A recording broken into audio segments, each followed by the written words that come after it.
রমজান মানে একজন মুসলমান সারাদিন রোজা রাখবে আর মসজিদে গিয়ে ইমামের পেছনে নামাজ পড়বে, আর আমরা নামাজ পড়ি বালতির উপরে বসে। আজ চতুর্থ রমজান। এই বছর ভেবেছিলাম বাসায় ইফতার করব।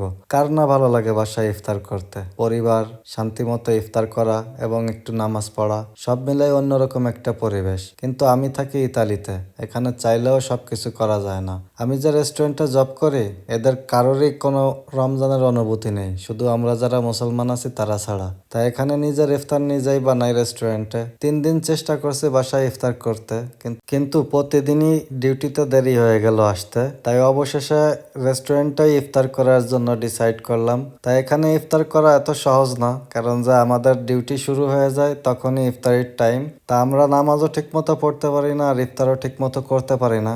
কিছুক্ষণ ইফতার করি আর কাজ করি, যখন অর্ডার আসে তখন অর্ডার দিই, আবার থেমে থেমে ইফতার করি। এখানে দায়িত্ব এবং ধর্ম দুটো একসাথে পালন করতে হয়। চাইলেও সবকিছু এখানে সঠিকভাবে করা যায় না, বা ইচ্ছা থাকা সত্ত্বেও করা যায় না, কারণ যে অন্য অন্য ধর্মের মানুষের সাথে কাজ করি তারা আমাদেরকে সঠিকভাবে বোঝে না, আর আমরা বোঝাইতেও পারি না যে আমাদের ভিতরে যে কি অনুভূতি থাকে বা রমজান আমাদের জন্য কতটুকু ইম্পর্টেন্ট। হয়তোবা তারা উপর দিয়ে বোঝার ভান করে, কিন্তু মনে হয় না যে আসলে তারা এর গুরুত্বটা বোঝে আমরা যেভাবে আর কি বুঝাইতে চাই বা বুঝি।